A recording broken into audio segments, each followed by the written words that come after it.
Hi everyone. So this is our second flipped classroom lecture, and for today's lecture, we would be doing on the road towards Singapore's independence in 1965. Now, as you can see from the top right-hand corner, that is our end point for today's lecture, which is independence in 1965. And somewhere in the bottom left-hand corner, this is our starting point for today, which is the immediate post-war years. Alright, so let's do a quick recap on what we have done so far. In our last lecture, we talked about how the decade after the war was marked by much riots, and we have looked at the various causes, the various reasons as to why a riot can happen, but ultimately, such riots made Singapore appear to be lawless and unsafe, and this is a threat to our security. And ultimately, we would need to be able to realize that it was a period whereby there were a lot of events that ultimately culminated in the independence of Singapore. So let me bring your attention towards today's lecture objective, whereby we would be analyzing the events that led towards independence. So this is a screen grab of a news article in August 1965, whereby it highlights that Singapore was finally out of Malaysia, and by being out of Malaysia, Singapore would finally have full independence, and this would be the end point of our lecture, and we would be analyzing the various events that occurred that ultimately led to this. In 1948, the Singapore government held an election, and even though this was a first step towards democracy, it was only a small step. The British allowed those mainly who were born in Singapore to vote. This meant that over 200,000 people who were over the age of 21 and who were born outside of Singapore were not able to vote. Furthermore, the British did not make voting compulsory for those who could vote. As a result, only about 13,000 people turned out to vote in the 1948 election. So what happened was, in that election, the Singapore Progressive Party took part in it, and they were made up of mainly English educated members. And for this election, they won 3 out of the 6 elected seats in the Legislative Council. So indeed, the SPP is ultimately a moderate party. They believe in working gradually towards more local participation in the government. They thought that Singapore was not ready to govern itself. They also believed that there were not enough educated people to run things. Therefore, they were not in a hurry to actually get independence. At the same time, the British were also cautious about granting more power to the locals too soon. They did not want to give up their control over Singapore. Singapore was still useful as a free port for British goods and as a military base. Furthermore, Singapore's peace and security still face a threat from the communists, as you can see from the various riots. However, in 1953, a commission led by a British official, George Randall, was formed to review the Constitution of Singapore. Their task was to study how the local people could participate more in the government. From their study, the Randall Constitution was finally created in 1954, which recommended giving Singapore limited self-government. This meant that local people could control some areas of government. Hence, what this meant was that certain areas would be under the control of local elected ministers, while other areas would still remain under the control of the British. For example, education, health, housing, trade and industry would be governed by elected local ministers, while areas such as external affairs, external defense, law, internal security, and finance would be under the control of the British. The changes brought about by the introduction of the Randall Constitution were to take effect in the 1955 election. This election stirred keen interest among people who were determined to see Singapore rule itself. Now, two political parties were especially interested in the 1955 election. Formed in 1954, they were the Labour Front, led by David Marshall, and the People's Action Party, led by Lee Kuan Yew. At the election rallies, many parties such as the Labour Front and the PAP promised to fight for Singapore's independence. The PAP also told the people their plans to provide free education for all children till the age of 16 and to work for the rights of the workers. On the night of 2nd April 1955, over 5,000 people gathered at Empress Place to hear the election results. The crowd cheered when the results were out because the SPP, or the Singapore Progressive Party, was finally defeated. The political party that won the election by a small margin was the Labour Front. Now, clearly the British and the Singapore Progressive Party were shocked by the results. They had expected the Singapore Progressive Party to win the elections and guide Singapore in a gradual way towards self-government. However, the mandate of the people proves otherwise. Since the Labour Front had won the most seats, it formed the government. David Marshall became the chief minister while 6 local representatives became ministers. Unfortunately, the Singapore governor and his British officials did not treat Marshall with proper respect and considered him only as a figurehead. The British also refused to provide him with a proper office until he threatened to set up his office under a tree. Marshall's government did not get full British support because it was not the party the British expected to win. The British did not think that Marshall's government could protect British interests and prevent Singapore from falling into communist hands, as Marshall seemed unwilling to arrest and imprison the communists. Now, as mentioned previously, Marshall promised independence for Singapore if his party was voted in. So he led a group of men to London in 1956. Before the talk began, Marshall had said that he would resign from his position if the talks failed. At the talks, Marshall demanded full self-government by 1957. He also insisted strongly that Singapore should have a say in matters of defence and external affairs. The British, however, were not confident that Marshall could deal with the communist threat. They were unwilling to grant Singapore full self-government. Because the talks failed, Marshall stepped down as chief minister when he returned.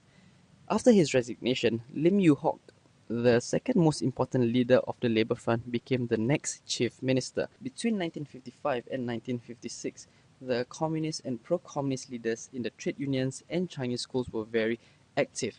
However, with the help of British troops and the local police, Lim Yew Hock took a strong stand against them and placed many of them under arrest and put in prison. The British were pleased with him as he was more willing to suppress the strikes and riots. In 1957, Lim Yew Hock led another group to London to ask for full self-government. This time, the talks were successful. On his return, Lim Yew Hock announced that Singapore would have full internal self-government after an election, which was to be held in 1959. Now, what exactly does full self-government mean? Full self-government meant that the local government would have a greater control over the various affairs such as health, education, finance, law and labour, housing, trade, and industry. However, the British would still remain in control with regards to external defence and foreign relations. For internal security, this would be placed under shared control between the local government and the British. So, in 1959, Singapore finally had its first fully democratic election. In this election, slightly over 500,000 people participated in the voting process. This was because a law concerning Singapore citizenship was passed in 1957. This made it easier for people who were not born in Singapore to become citizens. It increased the number of voters, and at the same time, voting was made compulsory as well. While many parties decided to take part in the election and tried to project themselves as the right party to lead Singapore, the party that most impressed the people was the PAP. They appeared united. They also had a clear plan for Singapore and its people and seemed to be concerned about their lives. For example, they promised major improvements in health and education. At the same time, they also stressed that they were an incorruptible party. On the other hand, other parties appeared to have disagreements within themselves. Furthermore, they did not seem to have a clear plan on how to govern Singapore. As a result, the public was less impressed with the other parties, and the PAP won 43 out of the 51 seats in the Legislative Assembly. Hence, with a big majority, it formed the new government. Lee Kuan Yew, the leader of the PAP, became the first Prime Minister of the state of Singapore. However, despite achieving full self-government, did this solve all the problems? Well, to a large extent, some problems were solved, some problems were under control. However, by and large, there were more problems, there were new problems, and at the same time, some problems that were still unsolved.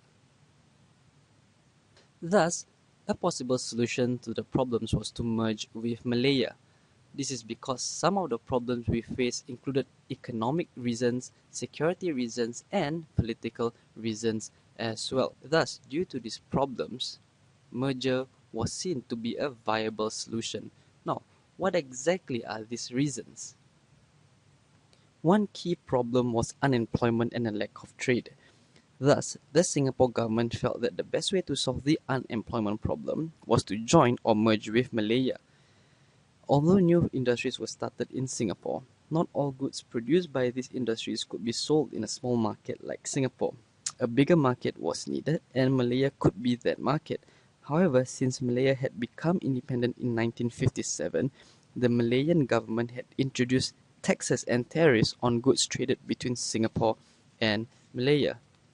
The Singapore government hoped that by merging with Malaya, a common market could be set up. Within this common market, goods could be bought and sold freely without being taxed. As a result, it was hoped that there would be an increase in trade between Singapore and Malaya. With increased trade, industries in Singapore could expand and more jobs would be created for the people. The Singapore government also hoped that through merger, Singapore could become completely free from British control. The British were reluctant to grant full independence because they feared that the communists would take over Singapore after independence was granted. If Singapore was to merge with a strong anti-communist Malaya, then Britain would allow Singapore to gain independence. At the same time, the Prime Minister of Malaya, Tunku Abdul Rahman, was also worried about the communists growing more powerful in Singapore. He was afraid that the communists and their supporters would become too strong for the PAP government to deal with. He was also afraid that the communists could then use Singapore as a base to spread communism throughout Malaya. Thus, the Tunku thought of a plan that would prevent the communists from gaining control of Singapore. The plan would be to allow Singapore to join Malaya so that Malaya could gain better control over the security in Singapore as well. Now, before merger was made official, the government actually conducted a referendum on 1st September 1962 to find out which type of merger the people wanted. At the end, 71% of the population voted in favor of the government's plan to join Malaysia. The results of the referendum were a victory for the PAP government over the pro-communists, and it showed that the majority of the people supported the government. Now, even though both prime ministers from Singapore and Malaya had agreed on the general terms for Singapore's entry into Malaya in 1961, there were still some differences that needed to be sorted out. Now, looking at the screen, compare and contrast as to what are some of the similar things agreed upon and what are some slight differences between what both Malaya and Singapore wanted. Ultimately, think about it. What is the impact of such arrangements and what was finally agreed upon then? You should be deriving this answer from your notes. However, even though Singapore did merge with Malaya and Malaysia came into existence on 16 September 1963, on 7 August 1965, which was slightly less than 2 years after Malaysia came into existence, leaders from both sides actually signed the separation agreement. And on 9 August 1965, Singapore became fully independent and we ceased to be part of Malaysia. Much like how our merger was due to economic, security, and political factors, these same three factors also ultimately led to our separation as well. And many historians, and in fact Lee Kuan Yew himself has mentioned that the point of separation was a moment of anguish. Now, what I need you to do is to refer to your readings and group the evidences that you can find from your readings under the above mentioned factors as to why Singapore separated from Malaysia. We would be covering this in our next lesson in class. Now, in conclusion, we have analyzed the various watershed events that led towards our independence. Now, what we need to do is to realize that close attention needs to be paid to the reasons for merger and perhaps understand why we separated in slightly more than 2 years later. So we'll talk about this in class.